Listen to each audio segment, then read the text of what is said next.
Hello everyone. Episode की शुरुआत में रॉबिन सुई से पूछता है कि तुम्हारा वो कैसा फ्रेंड है जिससे तुम मिलने गई थी। लेकिन सुई की फ्रेंड ने इसे पहले ही बोल रखा था कि अगर इससे कोई इसके बारे में पूछे तो इसे ज़्यादा क्लियरली आंसर नहीं देना है, जिनसे इन बेचारों के मन में सस्पेंस आ जाए। हुफेंग से एक बंदा लॉकर मंगाता है, एक फायर प्रूफ लॉकर, एंड इसे कहता है कि मुझे बुक्स रखनी थी ना, इसलिए मैंने ये मंगाया। रात के टाइम सुई इसे रेंट पे करने के बहाने आती है, जहाँ पे ये इससे पूछ ही लेता है कि तुम्हारा वो फ्रेंड कुछ ज़्यादा ही क्लोज है क्या। देन ये इसे बता देती है कि वो मेरा बचपन वाला फ्रेंड था एंड काफ़ी टाइम बाद मुझे मिला, क्यों ना हम दोनों लंच पे चले। वैसे कोई ज़बरदस्ती नहीं है, तुम्हारी मर्जी है। लेकिन ये कहा ना बोलने वाला था। ये अपनी ड्रेस चूज़ करना स्टार्ट कर देती है, जिसमें ये एक ऐसी ड्रेस में अपनी डेट पे जाने वाली थी। लेकिन रॉबिन इसे कहता है कि मेरे फ्रेंड को ना इस टाइप की ड्रेस पसंद नहीं है ना, ये इसे रेडी करवाता है। जाने से पहले हुफैंग इससे पूछता है कि क्या तुम्हें भी हमारे साथ जाना है, हम क्रिसमस की शॉपिंग पे जा रहे हैं। लेकिन ये ने मना करके कहता है कि कितना बुद्धू इंसान है, डेट पे भी किसी तीसरे बंदे को बुला रहा है ना। ये क्रिसमस की शॉपिंग करते हैं, जिसके बाद ये मूवी भी देखने जाते हैं। डेट काफ़ी ज़्यादा अच्छा जा ही रहा था कि हुफैंग को एक फ़ोन आता है एंड इसे सुई को यहाँ अकेले ही छोड़कर जाना पड़ जाता है। अब इस सारे सामान को सुई अकेले ही ढोकर लाती है एंड इसे हुफैंग पे काफ़ी गुस्सा आ रहा था। लेकिन रॉबिन इससे पूछता है कि क्या तुम उसे वाकई लाइक करती हो। ये सब बोल देती है कि हाँ। रॉबिन इसे कहता है कि फिर तो तुम्हें इस सब की आदत डाल लेनी चाहिए, क्योंकि उसे अपने काम की वजह से कभी भी कहीं भी जाना पड़ जाता है, क्योंकि उसकी ज़रूरत दिन रात में कभी भी किसी को हो सकती है। नाउ ये इसका काफ़ी लेट तक वेट करती रहती है एंड ये काफ़ी बुरी सी हालत में वापस आता है। सुई इसे दवाई वगैरह लगाती है एंड ये इसे बताता है कि इसकी ये हालत एक बच्ची को बचाते हुए हुई, जिसने अपने आप को गलती से ताले में लॉक कर लिया था। आज इसे बिल्कुल वही सीन याद आ रहा था जो इसकी फैमिली के साथ हुआ था। ये सुई को सारी बात बताता है कि इसे बचपन से ही लोग खोलने आ गए थे, जिसमें से काफ़ी ज़्यादा इंटरेस्ट आता था। इसकी मॉम एंड सिस्टर भी इसका साथ दिया करती थी, लेकिन इसके पापा ने इसे एक दिन बहुत ज़्यादा डांटा था कि तुम बड़े होकर चोर बनोगे क्या, जो ये सब सीखते हो।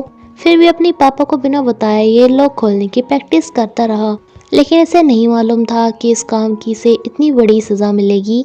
एक दिन जब ये स्कूल से आ रहा होता है तो इसकी मॉम के घर में आग लग जाती है एंड इनसे दरवाज़ा नहीं खुलता, क्योंकि हुफैंग इन दरवाज़ों पे लॉक बंद करने की खोलने की प्रैक्टिस किया करता था, जिससे ये थोड़े ख़राब हो गए थे। हुफैंग भी इन्हें आकर नहीं खोल पाता एंड इसके मॉम एंड इसकी सिस्टर की इसके सामने ही डेथ हो जाती है। इसके पापा भी इसे बहुत ज़्यादा कोसते हैं एंड इसे घर से भी निकाल देते हैं कि तुम्हारी वजह से ही ये सब कुछ हुआ है। नेक्स्ट डे सुई अपने आप को काफ़ी अच्छा समझ रही थी कि हुफैंग ने इसे अपनी दिल की बात बताई, लेकिन हुफैंग पहले की तरह से रूडली बात करता है कि रात की बात को भूल जाना।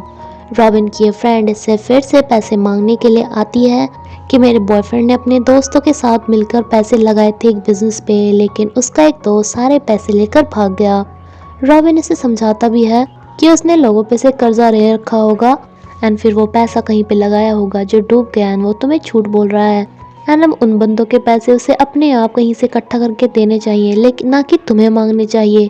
जिन लोगों से इसके बॉयफ्रेंड ने पैसे लिए थे वो इसे धमकियां दे रहे थे कि या तो कहीं से पैसे दो या फिर हम तुम्हें मार देंगे, लेकिन हुफैंग इससे फ़ोन लेकर काट देता है। ये हुफैंग पे गुस्सा होती है तो हुफैंग इसे कहता है कि सब में सिर्फ तुम्हारे बॉयफ्रेंड की गलती है, अगर पुलिस वगैरह का केस हो गया तो प्लीज़ तुम अपने आप को बचा लेना, उसके चंगुल में मत आओ। इसका बॉयफ्रेंड भी पता नहीं कहाँ छुप कर बैठ गया था। रॉबिन इसे कहता है कि मैं तुम्हें घर तक छोड़ने जाता हूँ, लेकिन तभी इसके पास इसके बॉयफ्रेंड का फ़ोन आता है जो इसे चुपके से मिलने के लिए बुलाता है एंड ये इसे मना कर कि मैं घर पे अपने आप चले जाऊंगी, अपने बॉयफ्रेंड से मिलने चली जाती है। अपने बॉयफ्रेंड से मिलकर ये उससे पूछती है कि ये सब कुछ कैसे हो गया। इसका बॉयफ्रेंड अब भी इसे झूठ बोल रहा था कि मैंने कोई भी गलती नहीं की थी, लेकिन हम में से एक फ्रेंड गद्दार निकल गया जो सारे पैसे लेकर भाग गया। इसे सुई ने बताया था जैसे कि एक लॉयर थी कि अगर तुम अपने बॉयफ्रेंड की वजह से फंस जाओ, इन्वेस्टिगेशन हो जाए, तो तुम किस तरीके से उससे बच सकती हो। ये इसे कहती है कि मुझे लॉयर सुई ने बता दिया कि गलती तुम्हारी ही है। कि इस पे गुस्सा होता है कि तुमने लॉयर को इस सब के बारे में क्यों बताया। तुम मुझे पुलिस में भिजवाना चाहती हो क्या? ये इसे बताती है कि नहीं, वो मेरी फ्रेंड है।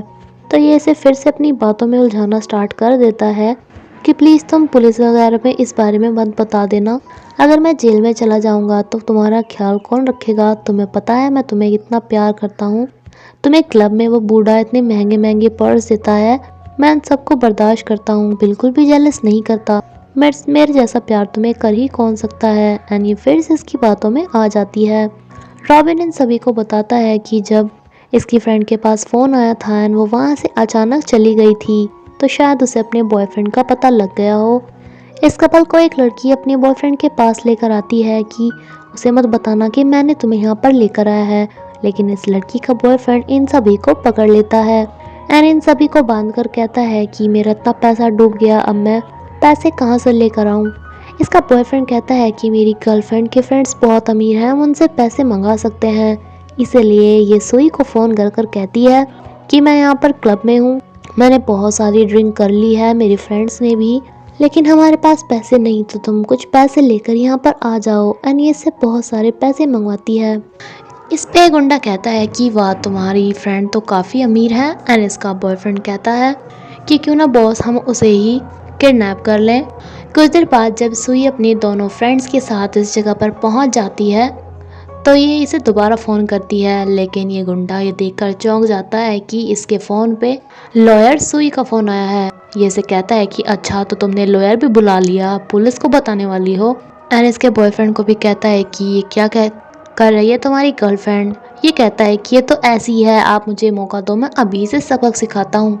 एंड अपनी गर्लफ्रेंड को बहुत ज़ोर से पीटना स्टार्ट कर देता है। इसे भी अब समझ में आ गया था कि इसका बॉयफ्रेंड इसे बिल्कुल भी प्यार नहीं करता। इस गुंडे को अब यहाँ पर खतरा लगता है, तो ये इन सभी को यहीं पर ही बंधा छोड़कर यहाँ पर आग जला के चला जाता है, जिसपे इस लड़की को काफ़ी सही लग रहा था कि अच्छा है हम यहाँ ऐसे ही मर जाएं। ये सभी भी यहाँ पर पहुँच गए थे, लेकिन हुफैंग जब एक आग लगता हुआ घर देखता है तो ये उस टाइम में चला जाता है जब इसकी मॉम कोई बचा नहीं पाया था। ये काफ़ी ज़्यादा डर जाता है, लेकिन सुई एंड रॉबिन इसे कहते हैं, इसे बहुत ज़्यादा समझाते हैं, जिसके बाद ये जाकर दरवाज़ा खोल ही देता है। नेक्स्ट सीन में हम देखते हैं कि इसकी बहन एंड इसकी मॉम इसे कहती हैं कि तुमने बहुत अच्छा काम किया है एंड इसकी आंखें खुल जाती हैं। इसके बॉयफ्रेंड को कई साल की सज़ा हुई थी, लेकिन इसे अब कोई फ़र्क नहीं पड़ रहा था बिकॉज ये जान चुकी थी कि वो सिर्फ इसका यूज़ कर रहा था, ना कि इसे प्यार। सुई अपनी फ्रेंड्स को बताती है कि मैं हुफैंग को बताने वाली हूँ कि मैं उसे लाइक करती हूँ, लेकिन इसकी एक फ्रेंड इसे कहती है कि पागल हो, 3 ऑप्शन हो सकते हैं, पहला कि तुम उसे प्रपोज करो एंड वो तुम्हें हाँ बोल दे, लेकिन दूसरा ये कि तुम उसे प्रपोज करो एंड वो बोले कि मैं तो तुम्हें सिर्फ अपना फ्रेंड मानता हूँ, एंड तीसरा ये कि तुम उसे प्रपोज करो एंड वो तुम्हें साफ मना कर दे। सुई भी घबरा जाती है कि फिर तो हम फ्रेंड्स भी नहीं रहेंगे एंड मैं एक ही घर में उसका सामना कैसे करूँगी, इसलिए मुझे दूसरा घर ढूंढना पड़ेगा जिसमें मुझे बहुत ज़्यादा रेंट देना पड़ेगा, इतने पैसे मेरे पास नहीं हैं। इसलिए सोच लेती है कि हुफैंग को प्रपोज नहीं करेगी।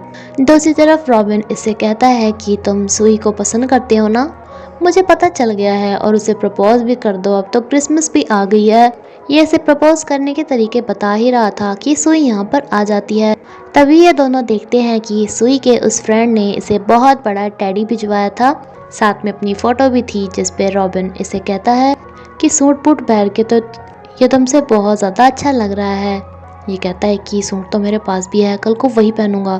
साथ में इस टेडी में से आवाज़ें भी आ रही थी। सुई भी जब यहाँ पर आती है तो हुफैंग का इतना गुस्से वाला चेहरा देखती है, ऊपर से हुफैंग इसे दिखाता भी है कि इसमें से कैसी आवाज़ें आती हैं।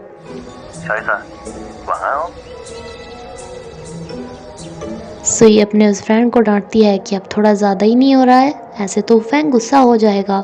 रॉबिन इससे पूछता है कि आखिर वो तुम्हारा फ्रेंड है कैसा। ये बताती है कि बचपन का। तो रॉबिन हुफैंग को सुनाते कहता है कि अच्छा, तो तुम चाइल्डहुड फ्रेंड्स हो।